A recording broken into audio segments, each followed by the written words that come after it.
Hari kedua banjir di Kecamatan Teluk Jambe Barat dan Kecamatan Teluk Jambe Timur, Kabupaten Karawang, Jawa Barat semakin parah. Ketinggian air yang semula 50 cm kini naik signifikan hingga mencapai atap rumah warga. Tingginya volume debit air Sungai Citarum dan Sungai Cibet serta Sungai Darawolong menjadi penyebab utama semakin parahnya banjir di dua kecamatan tersebut. Air terus meningkat sejak Minggu malam hingga Senin pagi. Ketinggian air pun kini mencapai atap rumah warga. Sejumlah sekolah dan balai warga pun ikut terendam banjir. Hal ini pun membuat kondisi korban banjir semakin memprihatinkan. Warga yang semula mengungsi di kantor desa, musola, dan masjid setempat pun kini harus mengungsi di emperan kios. Sementara karena banjir itu tadi. Banjir. Pindah ke sini kapan? Malam. Dari semalam udah pindah sini, Bu? Udah. Di sini tidurnya? Iya, di sini. Di sini. Di emperan toko. Beralih ke informasi lainnya pemirsa, viral. Fenomena semburan gas tiba-tiba muncul dari sumur bor di Sampang, Jawa Timur. Gas ini bahkan mengeluarkan api saat disulut dengan korek api. Netizen takut tidak percaya. Warga dikejutkan dengan keluarnya gas dari sebuah sumur bor di Desa Pelanggaran, Sampang, Jawa Timur. Saat korek api dihidupkan, gas yang keluar dari pipa langsung menyambar. Sontak, warga pun panik. Peristiwa ini bermula saat sejumlah warga membuat sumur bor untuk irigasi sawah. Namun saat kedalaman 53 meter muncul bau menyengat. Guna mencegah resiko yang dapat membahayakan keselamatan, petugas kepolisian melakukan uji coba dan memasang garis polisi di lokasi. Meski demikian, jenis gas yang muncul dari sumur tersebut masih dalam pemeriksaan petugas terkait. Ditemukan pengeboran sumur bor mengeluarkan gas, di mana ini juga dibuktikan oleh anggota Polsek Banyuates dengan menyalakan aliran sumur bor tersebut mengeluarkan api. Melaksanakan pengamanan lokasi dengan memberikan polisi lain di sekitar lokasi. Demi menjaga keselamatan warga, polisi meminta pemilik sumur bor dan para pekerja untuk sementara pengeboran dihentikan.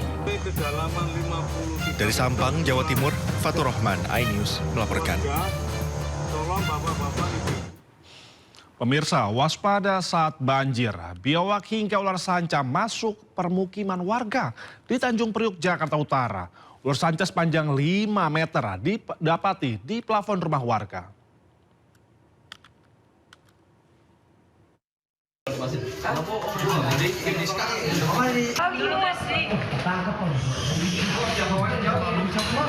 Iya lu bener lu. Di sekolah lu. Gua baru lihat nih udah segedenya. Petugas damkar berupaya mengevakuasi ular sanca yang didapati bersembunyi di plafon rumah warga di Kampung Muara Sunter, Tanjung Priuk, Jakarta Utara. Ular sanca sepanjang 5 meter ini masuk ke permukiman warga saat kawasan ini terendam banjir Minggu sore. Setelah ditangkap, ular sanca akan diserahkan ke Balai Konservasi Sumber Daya Alam. Tak hanya ular, petugas juga mendapati seekor biawak di permukiman tersebut.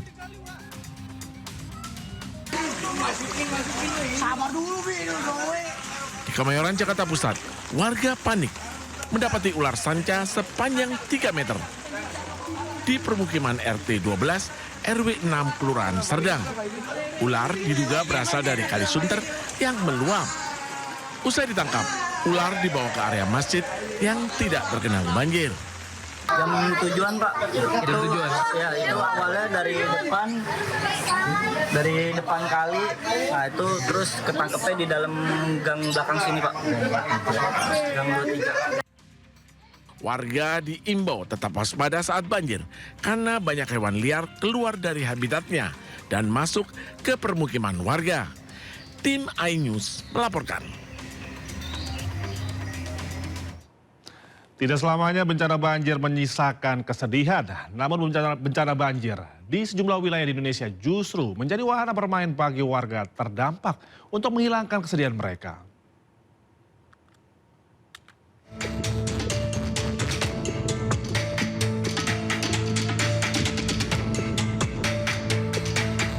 Akibat cuaca ekstrim di sejumlah wilayah di Indonesia, banjir melanda permukiman warga hingga jalanan yang membuat aktivitas warga terganggu.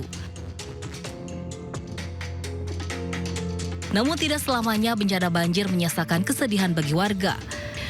Di Jakarta, alih-alih pusing memikirkan rumah mereka yang terendam air, para remaja hingga orang dewasa di kawasan Jakarta Pusat ini malah asik bermain di genangan air.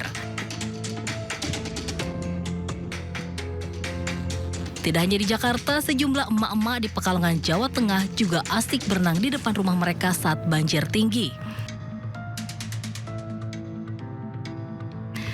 Terlihat dalam video, para emak-emak ini berlomba berenang dengan bahagia meski rumah mereka terendam banjir. Kita beralih ke informasi kecelakaan pesawat ATR, pemirsa. Hari ketiga pencarian korban pesawat di Gunung Bulu Saruweng, Kabupaten Pangkep, Sulawesi Selatan kembali dilakukan. Meski cuaca ekstrim dan kabut tebal, tim SAR tetap berupaya melakukan evakuasi jenazah.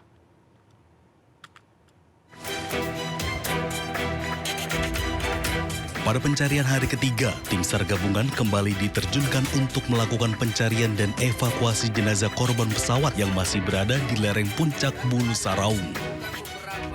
Hingga Senin siang, tim SAR memberangkatkan total 34 personel untuk menuju lokasi evakuasi. Tim ini ditugaskan untuk menjangkau lokasi terjauh dan paling sulit.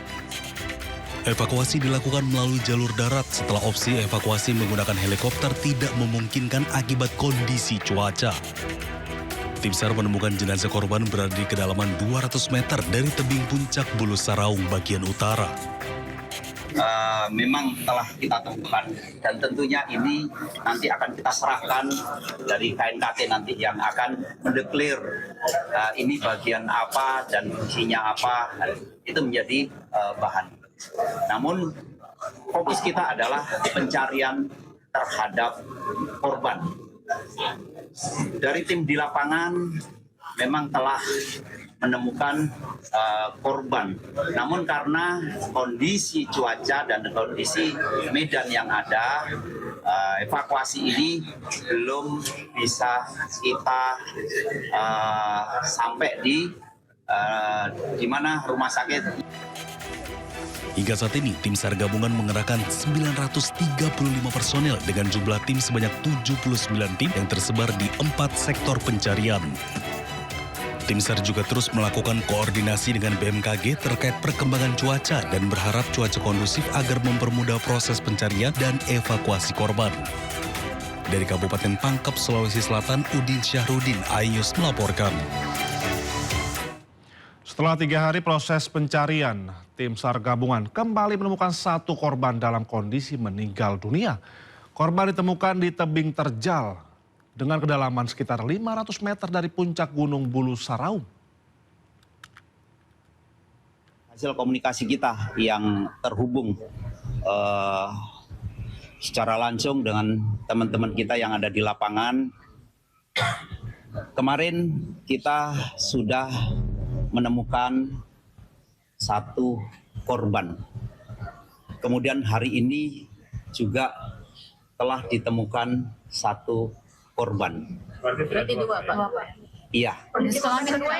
Saya sampaikan bahwa untuk menentukan identitas dari korban tentunya bukan dari kita. Bapak sudah dievakuasi kedua korban ini ke posko? Yang ingin saya sampaikan saat ini sedang dalam upaya proses evakuasi. Pak, korban kedua ditemukan di mana, Pak? Posisinya bagaimana, Pak? Saya ingin sampaikan bahwa lokasi kejadian berada dalam kondisi tebing yang sangat terjal dan curam. Begitu juga dengan kedalaman. Korban diperkirakan ada di kedalaman 500 meter dari puncak. Ini korban kedua ya, Pak, ya? Korban kedua, Pak, ya? Iya. Jenis kelamin, Pak. Kemarin kan laki-laki, Pak. Iya. Nanti mungkin persisnya dari DVI, tapi dari informasi awal bahwa korban pertama yang kita temukan berjenis kelamin laki-laki, dan yang kedua informasi yang kita dapatkan berjenis kelamin perempuan. Dan untuk kepastiannya adalah dari 3 ini.